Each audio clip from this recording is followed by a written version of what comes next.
Assalamualaikum warahmatullahi wabarakatuh. Halo, perkenalkan nama saya Saskia Almanova dengan NIM 10106240035. Saya dari kelas TR 4802 Prodi S1 Teknik Sistem Energi. Pada kesempatan kali ini saya akan mempresentasikan tentang pembangkit listrik tenaga surya di daerah Bandung Barat. Apa sih itu PLTS?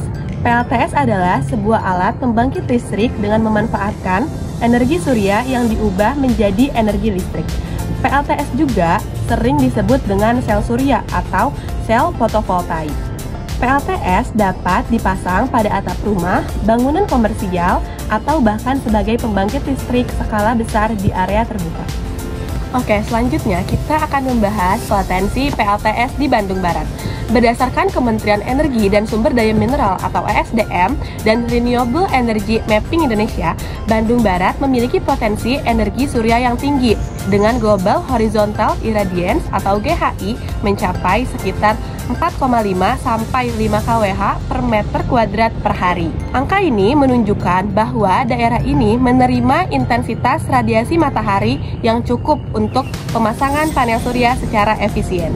Kelebihan pemasangan PLTS di Bandung Barat yaitu wilayah Bandung Barat memiliki banyak area terbuka dan atap bangunan yang luas yang memungkinkan instalasi PLTS skala rumah tangga dan komersial. Untuk yang selanjutnya adalah faktor yang mempengaruhi potensi pemasangan PLTS di daerah Bandung Barat. Yang pertama adalah kondisi geografis. Topografi Bandung Barat dengan banyaknya area terbuka dan lahan dengan sinar matahari cukup tinggi membuatnya sangat cocok untuk pemasangan PLTS. Yang kedua adalah iklim. Menurut BMKG, Bandung Barat memiliki iklim tropis dengan cukup banyak sinar matahari sepanjang tahun meskipun ada musim hujan. Intensitas matahari dapat bervariasi, tetapi secara umum masih memungkinkan untuk pemasangan PLTS di daerah Bandung Barat. Yang ketiga adalah keterbatasan infrastruktur dan dukungan jaringan. Walaupun Bandung Barat memiliki potensi besar untuk PLTS, beberapa daerah mungkin mengalami keterbatasan infrastruktur listrik atau jaringan yang belum dapat mendukung sistem PLTS secara maksimal, terutama untuk sistem skala besar atau grid type. Yang keempat adalah meskipun biaya operasional PLTS relatif rendah, biaya awal untuk pemasangan sistem PLTS masih tergolong tinggi. Hal ini menjadi hambatan utama, terutama bagi masyarakat dengan pendapatan rendah atau usaha kecil yang belum mampu untuk berinvestasi dalam teknologi PLTS ini. Untuk yang selanjutnya adalah deskripsi teknis dari pembangkit listrik tenaga surya. Yang pertama ada panel surya atau solar panel yang fungsinya mengubah cahaya matahari menjadi listrik. Yang kedua ada inverter, fungsinya mengubah listrik DC atau arus searah yang dihasilkan oleh panel surya menjadi listrik AC atau arus bolak-balik yang dapat digunakan oleh rumah tangga atau industri. Yang ketiga adalah baterai, tapi pemakaian baterai ini adalah opsional, yang fungsinya menyimpan energi listrik untuk penggunaan saat matahari tidak bersinar, contohnya adalah saat malam hari. Yang keempat adalah regulator pengisian yang fungsinya mengatur aliran listrik ke baterai untuk mencegah overcharging. Yang kelima adalah struktur penyangga yang berfungsi untuk menyongkong panel surya pada posisi yang tepat agar mendapat paparan sinar matahari secara maksimal. Yang terakhir adalah teknologi. PLTS umumnya menggunakan teknologi fotovoltaik berbasis silikon. Namun, teknologi lainnya seperti thin film atau perovskite juga sedang dikembangkan. Untuk yang selanjutnya adalah analisis biaya dengan kapasitas 5 kW. Yang pertama ada panel surya. Kapasitas sekitar 1 kW dapat dihargai antara 5 juta hingga 8 juta per kilowatt, tergantung pada merek dan efisiensinya. Jadi untuk sistem rumah tangga dengan kapasitas 5 kW, biaya panel surya bisa mencapai 25 juta hingga 40 juta. Untuk yang selanjutnya adalah inverter. Inverter untuk sistem 5 kW bisa dikenakan biaya sekitar 8 juta hingga 12 juta rupiah. Untuk yang selanjutnya adalah biaya baterai yang opsional. Harga baterai tergantung pada kapasitas dan jenisnya, baterai lead-acid atau lithium. Untuk sistem dengan kapasitas penyimpanan 10 kWh, biaya baterai bisa mencapai 20 juta hingga 30 juta. Yang selanjutnya adalah biaya struktur penyangga dan instalasi.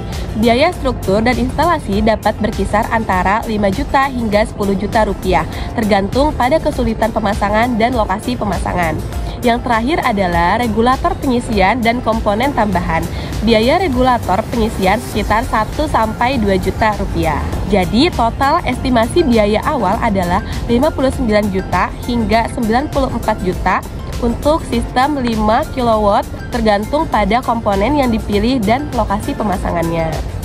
Untuk yang selanjutnya adalah analisis biaya operasional. Untuk yang pertama, pembersihan panel surya dapat dilakukan setiap 6 bulan hingga setahun sekali dengan biaya 500.000 hingga 1 juta rupiah per sesi, tergantung pada ukuran sistem dan lokasinya. Yang kedua adalah penggantian baterai yang bisa dilakukan 5 hingga 10 tahun sekali dengan biaya 30 juta untuk kapasitas 10 kWh. Untuk yang selanjutnya adalah biaya perawatan inverter sekitar 500.000 sampai 1 juta rupiah per tahunnya. Jadi biaya operasional per tahun termasuk pemeliharaan dan pembersihan panel sekitar 1 juta hingga 2 juta rupiah per tahun tergantung pada kondisi sistemnya. Yang selanjutnya adalah dampak lingkungan dan cara mitigasi dampak negatif. Untuk yang pertama ada dampak positif untuk lingkungan.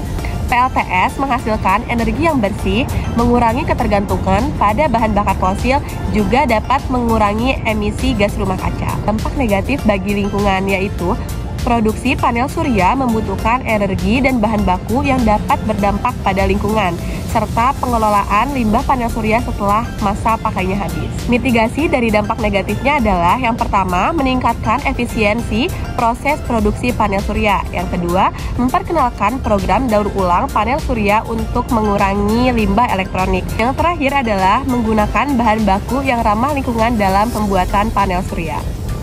Untuk yang selanjutnya adalah rencana berkelanjutan sosial terhadap PLTS. Yang pertama adalah pemberdayaan masyarakat. Pemasangan PLTS dapat meningkatkan kualitas hidup, terutama di daerah yang jauh dari jaringan listrik utama. Selain itu, dapat memberikan pelatihan dan pekerjaan baru di bidang instalasi dan pemeliharaan solar panel. Yang kedua adalah penyuluhan, sosialisasi tentang manfaat dan cara pemasangan PLTS untuk masyarakat dapat meningkatkan adopsi teknologi ini.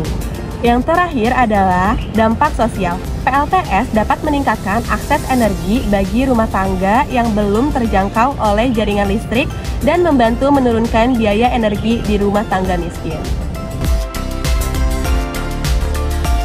Cukup sekian video presentasi dari saya. Mohon maaf bila ada kesalahan. Wassalamualaikum warahmatullahi wabarakatuh.